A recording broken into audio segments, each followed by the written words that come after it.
법인 조정인 문제 5-1번부터 보도록 하겠습니다. 자, 문제 5번 법인 관리입니다. 남의 산업은 중소기업으로 사업 연도는 15기 입력된 자료와 세무조정 참고 자료에 의하여 법인 세무조정을 수행하시오입니다. 자, 이 문제는 이제 법인 조정에 대한 문제고 사업자를 변경해 줘야 됩니다. 그래서 여기에 이제 사업자를 클릭하면은 이제 코드가 이제 두 개 나오는데 이 문제 4번까지는 개성유리를 이제 해가지고 그 문제를 수행했다면은 법인 조정은 이제 남의 산업으로 변경을 해서 이제 그 문제를 하나씩 수행해 나가야 됩니다.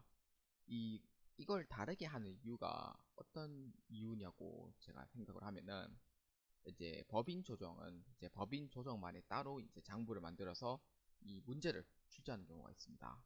그래서 이걸 똑같이 해버리면은 이제 문제하고 그 앞에 있는 자료까지 다 포함을 해가지고 하면은 이 답이 다 달라지기 때문에 아예 법인 조정은 독립된 다른 사업장을 해가지고 그렇게 해서 문제를 수행한다고 그렇게 저는 생각을 합니다.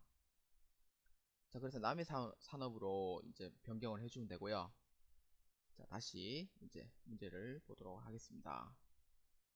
자, 임대보증금 간주 입금 조정 명세서입니다. 자, 자료 1번 건물 및 부속 토지 관련 자료. 자료 2 임대 현황. 자료 3 임대보증금 등 운영 현황입니다. 그러니까 첫 번째는 이제 이걸 어떤 거나 이제 보시면은 이제 이거는 이제 당시 이제 건물을 구입을 했거나 이제 건축을 했던 이제 그러한 자료가 되죠. 그래서 이거는 이제 내가 건물을 지었으면은 건물하고 토지하고 이제 건설을 했으면은 이제 내가 돈을 벌기 위해서 임대를 하겠죠. 임대를 하고 그 다음에 이제 이거는 이제 임대차 계약서 작성 시 이제 임대보증금에 대한 부분이에요. 그래서 이거에 대한 이제 그 임대보증금, 그러니까 임대보증금 자체는 이제 뭐 수익이라든지 그런 구조가 없어요. 그런 구조가 없기 때문에 사실 임대를 하고 이제 수익을 이제 얻는다고 이제 그걸 생각을 하는 게 이제 간주 그 임대보증금이라고 이제 합니다. 그래서 이거는 무조건 수익으로 봐요. 그러니까 실질적으로 수익은 아닌데 간주 임대 그 보증금에 그 이자 수익이 나온다고 생각하고 이자만큼에 대한 그거를 그 이자 수입을 그거를 이제 수익으로 봐요. 그래서 이건 입금 산입으로 봅니다. 그래서 이거에 대한 그 세무조정이라고 생각하시면 돼요. 자, 그러면은 한번 문제를 한번 보면서 한번 입력해 보도록 하겠습니다. 자, 임대보증금 간주 입금 조정 란에 클릭합니다. 자, 임대보증금 간주 입금 조정란에 여기 보시면은 요거는 불러오기 해봤자 의미가 없어요. 그래서 아예 새로 입력해야 됩니다. 자, 일단 이제 평가 문제를 보도록 할게요. 자, 1. 자, 보시면은 임대보증금 등에 대한 적수 계산에 임대보증금 적수 계산을 하시오. 자, 임대보증금에 대한 적수 계산을 하랍니다. 적수. 어디에서? 임대보증금 등에 대한 적수 계산. 여기서 하는 거예요.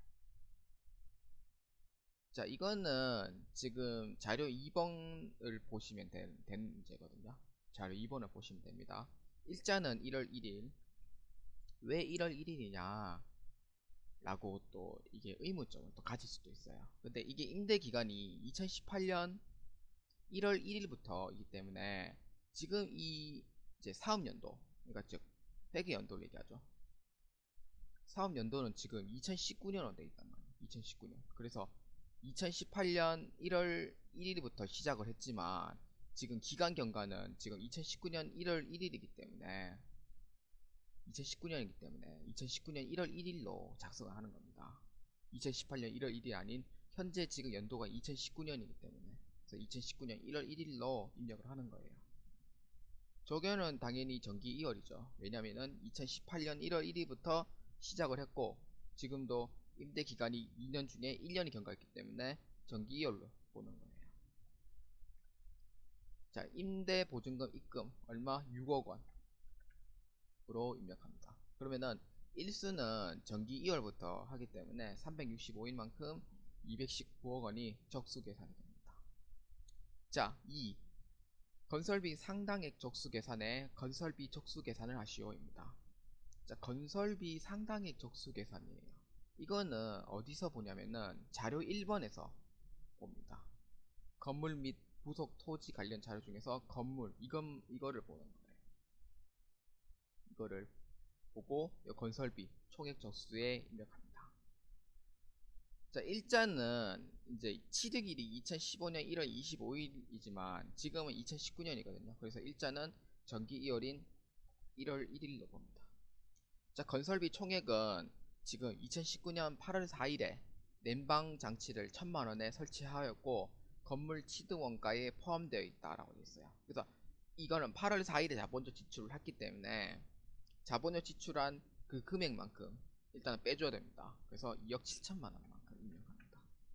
그 다음에 8월 4일에 자본조 지출 들어가 있기 때문에 1000만원 이렇게 해서 따로 입력해줘야 돼요.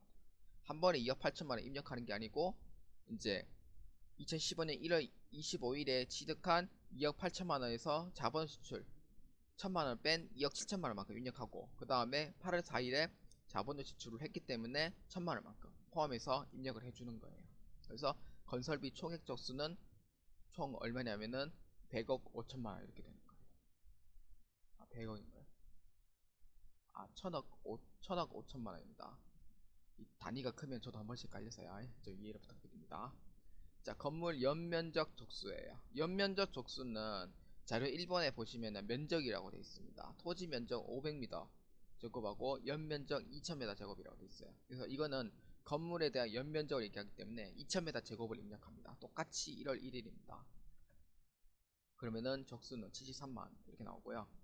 그 다음에 건물 임대 면적 적수예요. 건물 임대 면적 적수는 여기에 입력합니다. 1200m 제곱. 여기에 건물 임대 면적 적수 이렇게 입력해 주면 돼요.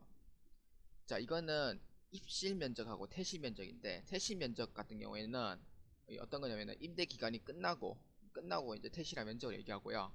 지금은 이제 임대 건물 면적에 지금 입실 면적이 1200m 제곱이 2019년 12월 31일까지 임대 기간이기 때문에 퇴실 면적은 입력하지 않습니다. 그래서 1200m 제곱을 입실 면적에만 입력합니다. 그러면은 43만 8천입니다. 자, 이게 건설비 총액 적수 계산이에요. 건설비 총액 적수 계산. 수기로 이제 하면은 또 그 건설비 총액 적수 계산을 수기로 하면은 똑같이 나와요. 똑같이 갈로 16번 날이 똑같이 나옵니다. 그 다음에 탭 누르고 자, 그 다음 자를 보면은 임대 보증금 등의 운용 수익금의 명세서에 운용 수익금액을 반영하시오입니다. 자, 4번입니다. 임대 보증금 등의 운용 수익금의 명세서. 이거는 임대 보증금에 대한 관련된 부분 그거를 작성하는 거예요. 그러니까 이자 수익 같은 거는 이제 빼줍니다. 차감을 시켜줘요. 차감시켜주고 어디에 반영하냐면은 여기에 이 금액을 여기에 반영을 해줘야 됩니다. 자, 그러면 과목에 보시면은 이자 수익이라고 치시면 돼요. 바로 치면 돼요. 계정 금액 얼마냐면은 합계 금액을 넣어줘야 됩니다. 기타 수익 금액 포함해서 172만 5천원. 그 중에 보증금 운영 수익 금액 넣는 거예요. 얼마? 145만원. 그 다음에 단기 매매 증권 처분이 이것도 당연히 임대 보증금에 대한 부분이기 때문에 입력을 해줘야 돼요. 그래서 얼마?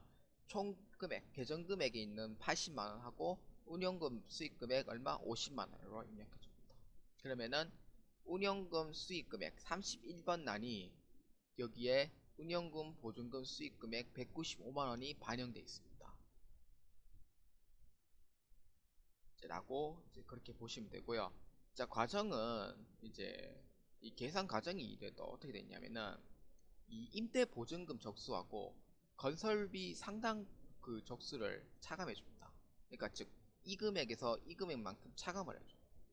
그러면은 이 금액만큼 차감하면은 보증금 잔액이 나옵니다. 1에서 2번을 뺀 나머지 1년에 365일만큼 나누면 하루치 보증금 잔액이 나옵니다. 그러면 이자율은 1.8%만큼 곱해줍니다. 곱해주면은 입금 상당한 금액이 7839616이 나오는데 그 중에 보증금 운영 수익 금액을 차감해줍니다. 그러면은 간주 임대료에 대한 입금 산입 금액은 5889616만큼 이제 입금 산입으로 해가지고 세무 조정까지 해주면 되는 그러한 문제가 됩니다. 그래서 계산 과정은 이제 1번과 2번을 뺀 금액에서 365일만큼 나눠줍니다.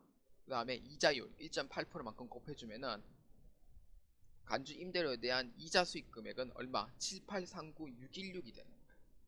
그 다음에 보증금 운영 수익 금액을 차감합니다. 그러면은 최종 입금 산입에 이제 넣어줘야 될 금액은 얼마냐면은 588만 9,616원만큼 세무조정을 해줘야 됩니다.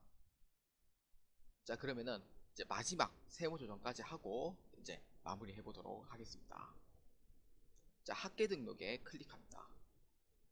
자, 학계 등록에 여기 보시면은 임대보증금 간주 입금이라고 밑에 있습니다. 세무조정사항 밑에 요겁니다. 요거에 그대로 요란에 입력해주면 되겠습니다. 자, 5889616 이거는 간주 임대료 같은 경우에는 아까 제가 처음에 얘기했듯이 이자를 받았다고 판단하고 그거에 대해서 수익으로 잡는 거예요. 입금 산입시켜버리는 거예요. 그래서 이거는 사내에 유보된 건 아닙니다. 이거는 이제 기속자도 이게 딱히 없기 때문에 이거는 기타 사회 유출로 이제 해서 처분합니다. 그러면은 저장을 누르고 여기에 저장까지 누르면 되겠습니다.